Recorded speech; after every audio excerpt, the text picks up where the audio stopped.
All right, you have not sold your property. You've potentially passed it at an auction. Should you be selling your property for less, or should you be looking at strategy and marketing to get a better price? Stay tuned. We'll talk about it right now.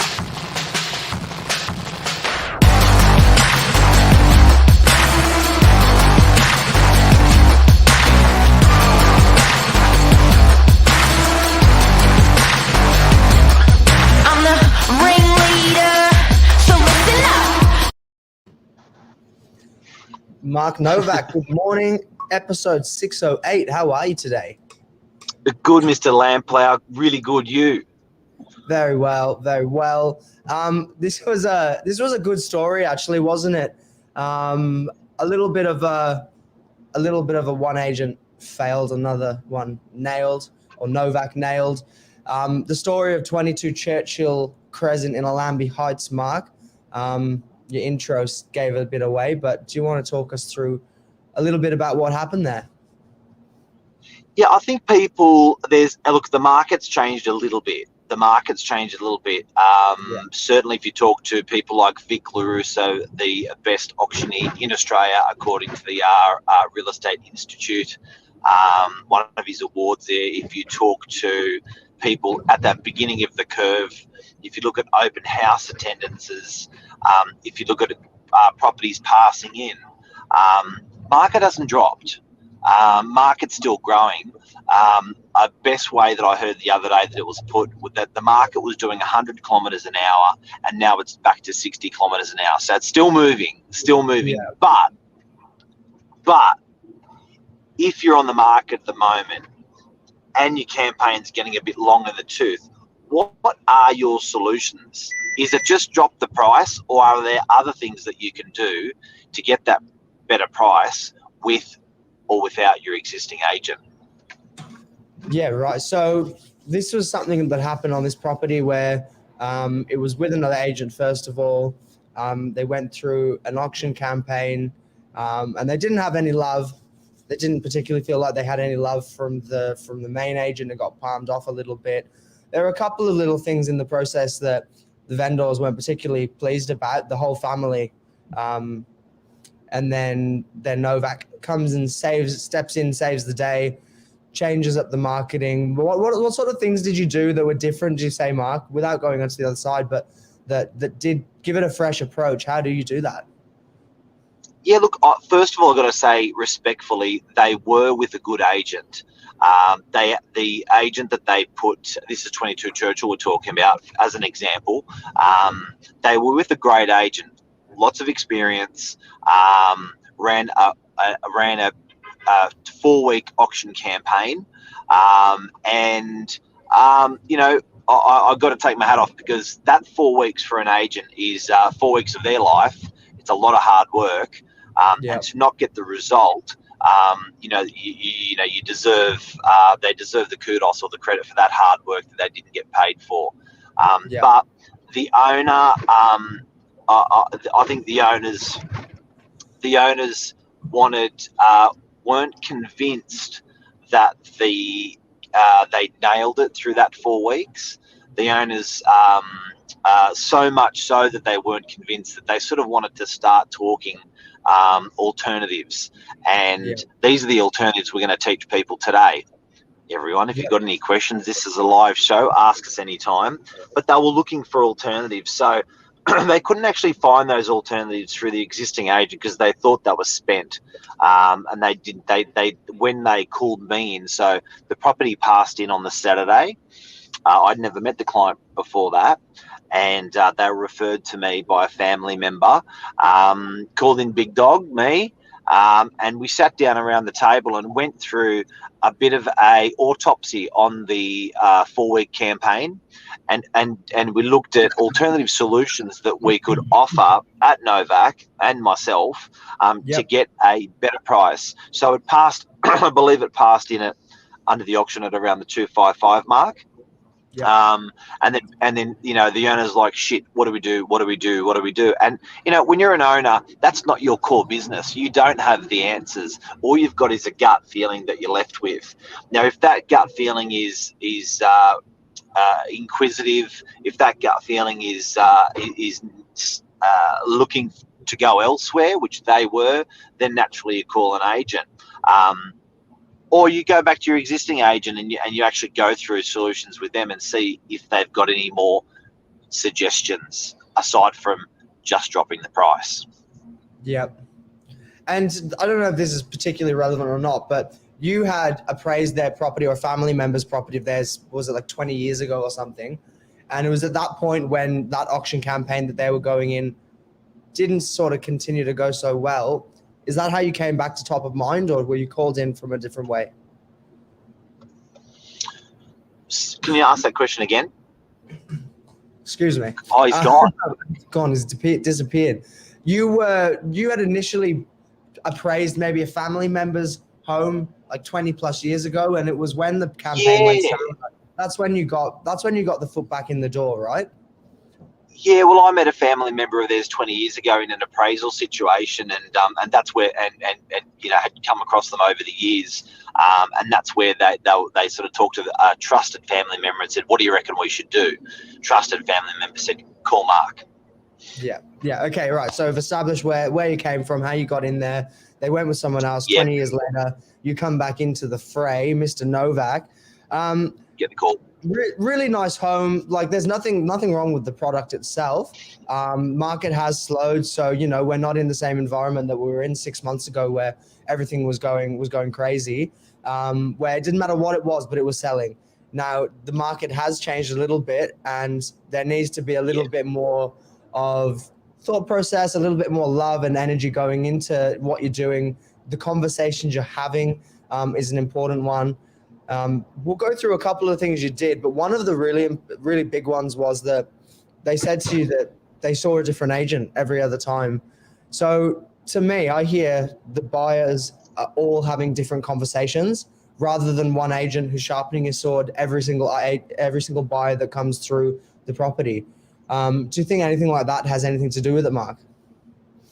Yeah, definitely. I think, guys, when you're choosing an agent, this is really, really important. When you're choosing an agent, make sure the gun that's opposite you when they're pitching for your business is going to be the same gun that's put opposite your best buyer. I'll say it again. The gun that's pitching for your business. So you're selling or even potentially renting out your property. You meet the gun. The gun tells you about all the wonderful things they're going to do. Make sure that person is opposite your buyers. Make sure they're conducting the open houses. Now, I'm not particularly referring to this campaign, but I'm just saying it happens all the time, and it's a common complaint that I hear. Yeah. Listing agent doesn't attend opens, lets junior go off and do everything, as opposed to the vendors, passing on the responsibility to someone they trust, and that person then doesn't come in and shove it away. They're taking responsibility, and it was the conversations that you can have with each and every buyer. First things first, each person who comes through, you have a similar conversation with. You get better. You understand what you're saying. You understand what to say. You're understanding how receptive things are being, received, essentially. What other things can you do aside from the conversations that you have? Was there anything to do with the marketing that was different when you took over, Mark? Look, I think marketing is not just an ad in the internet, on the internet, or it's not just a signboard in front of the property. I think marketing is also the mindset of the person that's selling. So when I say the mindset of the person that's selling, it's got to be someone that is super wrapped around your house, super positive about your house, into your house. They are a better salesperson when they love your house. So I think with this particular house, it really resonated with me, and I think that showed with buyers, and I think that showed with the owners when I was talking to them. I grew up in almost an identical house as 27 Churchill and Lambie, so I really appreciated the full brick, because it was full brick downstairs. I really loved the full brick house. I really loved the format of the house having dual accommodation. That's how I grew up. So I think, yes, marketing has a big part to do with it, and I think your agent's really got to attack your selling campaign from behind, from the front, from the top, from below, from the left, from the right, 360 degrees. Always got to be shaking it up. Yeah. And the definition of insanity is to do the same thing and expect a different result. I think if you haven't got that result price that you want, you've got to be prepared to keep moving and keep changing and keep improving that campaign. But a big thing about this property was I just loved it. Yeah. And that on its own, that gives you that energy and it inspires you as the agent for, you giving more back to the vendors, just because of that little sentimental sort of part in your mind. Now, if it got passed in at 2.55, I was saying yesterday, we did a similar chat to this last week, Mark, but if you get passed in at 2.55, how do you get nearly $3 million in the end for it? I don't understand. Yeah,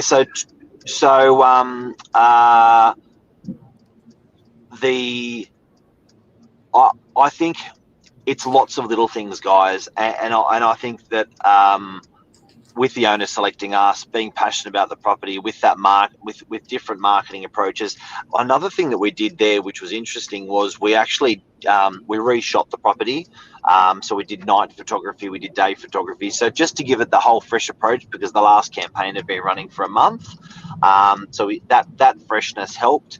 But we also did something interesting, which technology now allows us to do. We did a digital render of the house, so it was a brown brick home, probably not the best looking home from the front or back because it had brown bricks. You got photos this morning. Just gonna try, and it's not wanting to load, so when I click on it, it's going off. But yeah, you can see that. So okay, this is there you go. a full brick home, guys. But so this is an example of what we do with rendering. So you can see a rendered image of the house there. Now imagine that house as a red brick house or a brown brick house. We completely changed the look of the campaign. How that mattered is when a buyer was coming through and was saying, yep, place will look great if it's rendered, we could show them that. We could also go through, we got a render quote for the house, which was about 40,000. So you could say to a prospective purchaser coming through, hey, have a look at this, and then they could actually bring that up. Yeah, so again, it's not just running an open home, talking to buyers. There's a few more parts to it. You have an innate understanding of that market, that area, that type of demographic as well. Do you think that comes much into it? As you say, there's probably everything's a 5%er. When you add them all together, there's probably 10, 20 different strings to what you're doing. But again, like, you have that little bit of extra understanding about the area. You know where the buyers come from. You know what you can do to improve a home like that on each side of the scale, from undercapitalizing to just sort of going very basic to, the more severe things that you can go in and do, like rendering. You're just creating ideas, creating urgency. That was a really successful campaign at the end of the day. It's one of those ones that you can look back at and think, it was a cleanup from someone that, again, really good agent, but just didn't have the luck on this one. I think it was really quite impressive overall. And look, I think, James, owners sometimes, if they haven't got the result they want, they can sometimes feel like they're boxed in a corner, and they want to come out punching. So I think it's really important for people at the moment, particularly if you see with changing markets, the market will change. The property market will change to a different market to what it is today. It will get at times even more virile, pump harder. It will get, there will be times where the market will shit itself.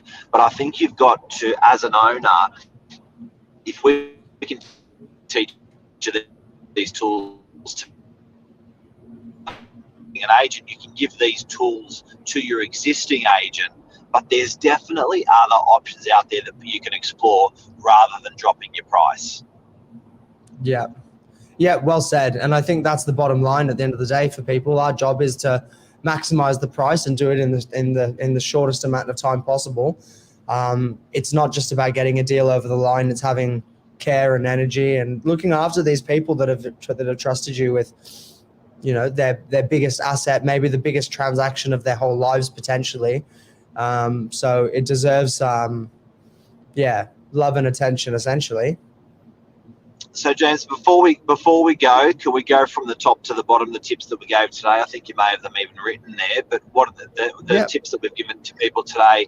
If you haven't sold your property, what options do you have? How did we do? One agent failed, Novak nailed. What are those tips to go out with?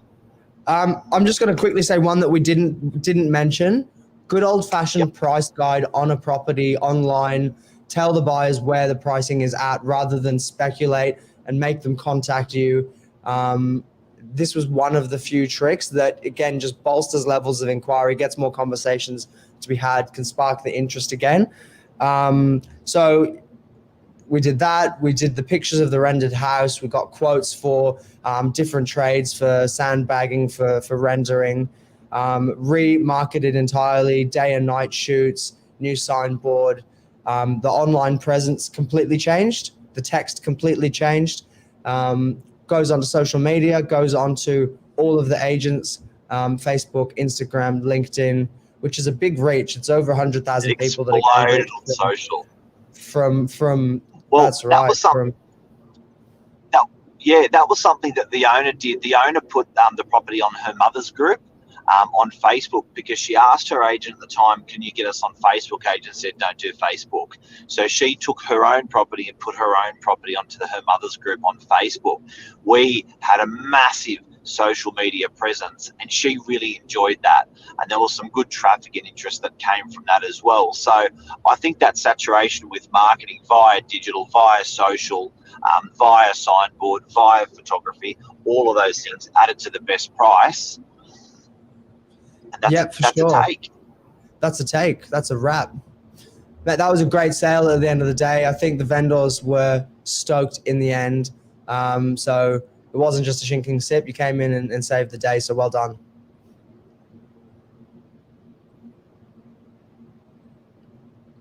Absolutely. Having a little bit of a signal issue there, but Mark, thank you very much, guys. Thanks for listening. Awesome. Have a great day. Thanks, there buddy. We go. Pleasure. We'll see you later. Have a great day. See ya. Bye.